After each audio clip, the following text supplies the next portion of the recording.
मित्रों, जब भी हमारे मन में रावण का ख्याल आता है तो हम रावण को एक अहंकारी व्यक्ति, स्त्रियों को भोग विलास की नज़रों से देखने वाला, दूसरों को तुच्छ समझने वाला एक नासमझ असुर मानते हैं। लेकिन क्या आप जानते हैं कि रावण एक असली शिवभक्त था, जो अपने परिवार की रक्षा के लिए किसी भी हद तक जा सकता था।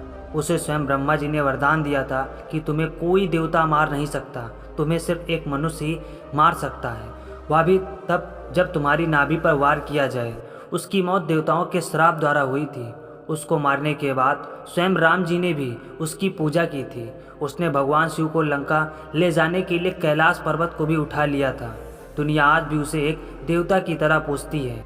जी हाँ मित्रों, आज के इस वीडियो में हम रावण का वह सच बताएंगे जिससे आप आज भी अनजान हैं। तो नमस्कार मित्रों, स्वागत है आपका आज के इस नए वीडियो पर। एक बार फिर मित्रों, आज रावण को उसके अहंकार और उसके जिद के लिए याद किया जाता है, लेकिन प्राचीन समय में उसको देवताओं के घोर तपस्या के लिए भी जाना जाता था, जिनके आशीर्वाद से ही रावण तीनों लोकों पर अपना कब्जा कर सका। मित्रों, रावण की एक खासियत थी कि वह एक से बढ़कर एक शक्तिशाली योद्धाओं को हराकर उनके साम्राज्य को अपनी मुट्ठी में कर लेता था और उनके कमजोर सैनिकों को मारकर उनकी शक्तिशाली योद्धाओं को अपने साम्राज्य का गुलाम बनने पर मजबूर कर देता था। ऐसे ही कई जंगों को जीतकर रावण ने अपने साम्राज्य को बहुत ही शक्तिशाली बना लिया था। लेकिन रावण केवल उसी राजा के साम्राज्य को हथियाता था जिससे उसके साम्राज्य को कोई फायदा हो, जैसे उस साम्राज्य के पास धन दौलत हो, उस साम्राज्य की रानियां व राजकुमारियां सुंदर हो और साथ ही उस साम्राज्य की जमीन बंजर ना हो। अगर इन बातों के खिलाफ जाकर रावण के सैनिक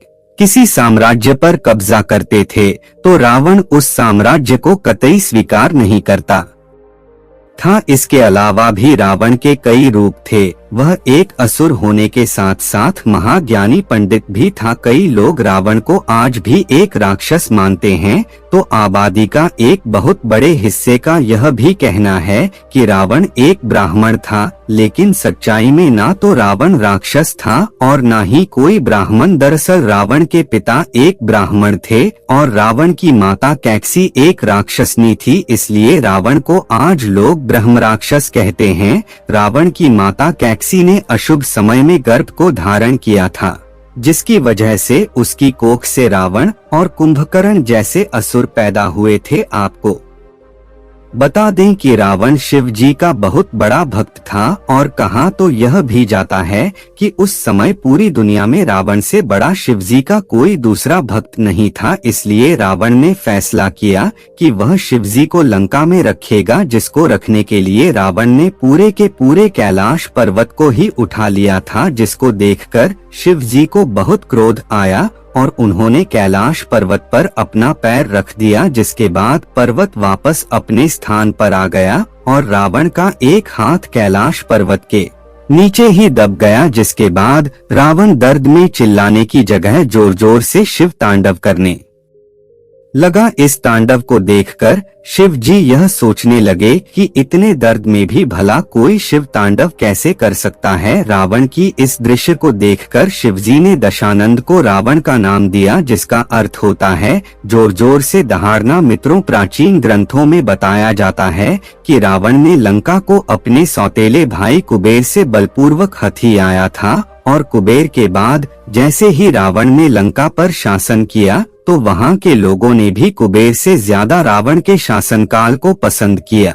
कई लोग तो रावण को आज भी श्रीलंका में भगवान की तरह पूजते हैं। लंका में ही नहीं, अपने भारत में भी कई जगहों पर रावण को जलाया नहीं बल्कि श्री राम की तरह पूजा जाता है। उन्हीं में से एक कानपुर में स्थित कैलाश मंदिर भी है, जो सिर्फ दशहरे के दिन ही खुलता है और जैसे ही रावण को जलाया जाता है उससे पहले ही इस मंदिर को बंद कर दिया जाता है और फिर इसे अगले दशहरे पर ही खोला जाता है। मित्रों, रावण इतना शौर्य ज्ञानी था कि उसके पास सभी प्रकार के शास्त्रों और वेदों का ज्ञान था। उसके 10 मायावी सर उसके अद्भुत शक्ति को दर्शाते थे।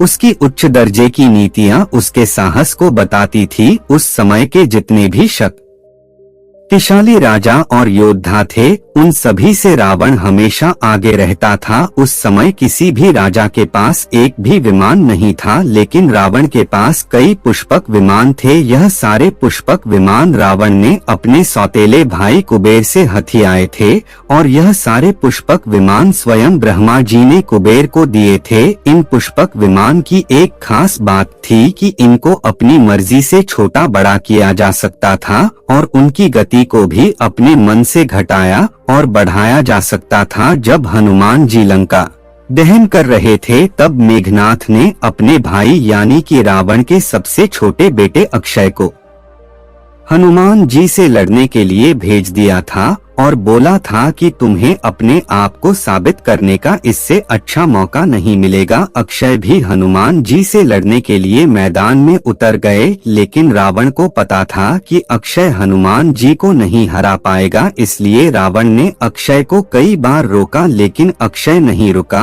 और वह हनुमान जी के साथ काफी बहादुरी से लड़ा। लड़ने से पहले हनुमान जी ने उसे कई बार चेतावनी दी, लेकिन वह नहीं रुका और अंत में हनुमान जी ने उसका वध कर दिया, जिससे रावण बहुत क्रोधित हुआ। हालांकि उसने इस अनहोनी को पहले ही भांप लिया था। मित्रों, रावण का दिमाग इतना तेज था कि अगर वह किसी ग्रंथ या पुस्तक को एक बार पढ़ लेता था तो उसे जिंदगी भर नहीं भूलता था। इसलिए रावण ने अपने जीवन में कई पौराणिक ग्रंथ और किताबें लिखे। इन्हीं किताबों में से एक लाल किताब भी है। इस किताब में रावण के द्वारा जितनी भी बातें लिखी गई है, वह सारी बातें आज बिल्कुल सच होती है। इस किताब में सामुद्रिक शास्त्र, हस्तरेखा और जन्म कुंडली के बारे में विस्तार से लिखा गया है। आजकल के काला जादू करने वाले बाबा आम लोगों को लूटने के लिए इस किताब का काफी इस्तेमाल करते हैं। मित्रों, रावण जितना बुद्धिमान था उतना ही शक्तिशाली भी था। उसकी ताकत का अंदाजा आप इसी बात से लगा सकते हैं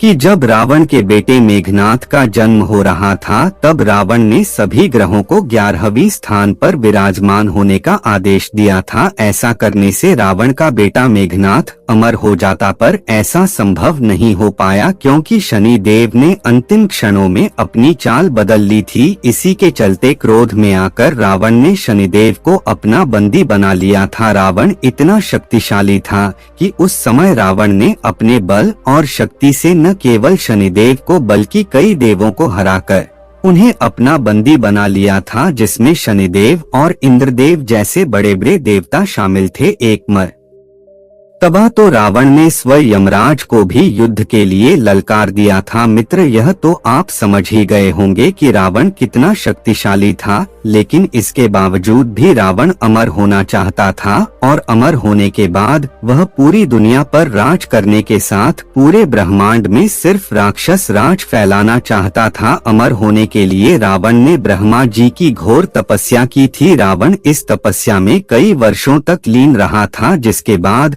रावण की तपस्या को देखते हुए ब्रह्मा जी भी प्रसन्न हो गए। इसके बदले में रावण ने ब्रह्मा जी से अमर होने का वरदान मांगा, लेकिन ब्रह्मा जी ने रावण को अमरता का वरदान देते हुए अंत में कहा था, तुम्हारी जान तुम्हारी नाभि में स्थित होगी, क्योंकि तुम्हारी नाभि में अमृत होगा और तुम्हें कोई देवता नहीं मार पाएगा। इसी वजह से जब श्री राम और रावण का युद्ध हुआ तो शुरू में रावण श्री राम और उनकी सेवा पर भारी पड़ रहा था, जिसको देखकर रावण के छोटे भाई विभीषण ने रावण की नाभि वाली बात राम को बता दी थी, जिसके बाद ही श्री राम के हाथों रावण की मृत्यु संभव हो पाई थी। मित्रों, कई पौराणिक कथाओं में यह बताया गया था कि रावण को पता था कि उसका वध विष्णु के एक अवतार के हाथों होगा, तभी जाकर उसे मोक्ष की प्राप्ति होगी। ऐसा इसलिए था क्योंकि हिंदुओं के कई ग्रंथों में यह साफ साफ लिखा हुआ है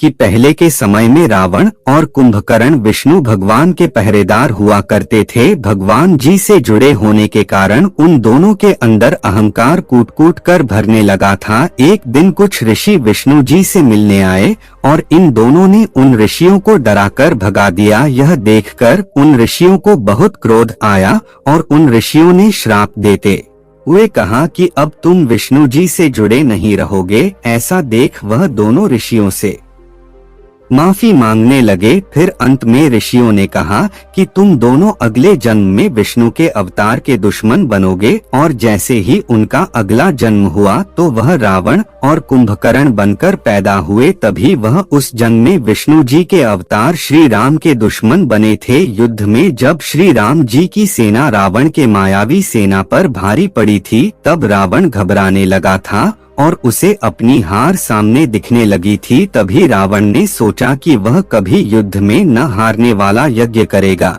और उस यज्ञ को पूरा करने के लिए उसे एक ही जगह पर बैठकर यह यज्ञ पूरा करना था और तब तक अपनी जगह से नहीं हटना था जब तक कि यह यज्ञ पूरा नहीं हो जाता। यह सब जानकर रावण ने अपना यज्ञ को शुरू कर दिया और इस यज्ञ के बारे जैसे ही श्री राम को पता चला तो श्री राम ने उस यज्ञ को भंग करने के लिए अपनी वानर सेना भेजी। लेकिन राम जी की वानर सेना भी रावण को अपनी यज्ञ से नहीं हटा पाई। ऐसा देख बाली पुत्र अंगद ने रावण की पत्नी मंदोदरी को बंदी बना लिया, लेकिन इसके बाद भी रावण उस यज्ञ से हटा नहीं। फिर मंदोदरी ने रावण से कहा कि राम अपनी पत्नी सीता को बचाने के लिए इतना बड़ा युद्ध लड़ रहे हैं और आप अपनी पत्नी को बचाने के लिए अपनी जगह से हिल भी नहीं सकते।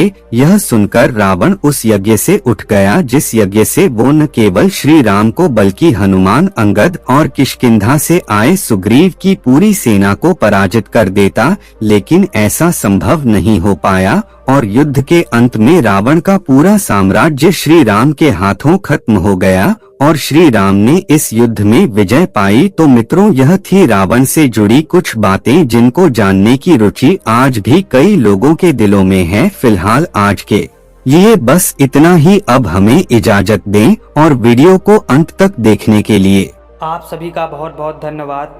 उम्मीद करते हैं कि आपको यह वीडियो बहुत ही अच्छी लगी हो।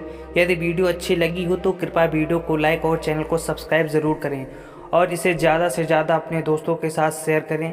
शेयर करने से हमारा मनोबल बढ़ता है और हम आप लोगों के लिए ऐसे ही ज्ञानवर्धक वीडियो, ज्ञानवर्धक कहानियाँ लाते रहते हैं। वीडियो को अंत तक देखने के लिए आप सभी का बहुत बहुत धन्यवाद।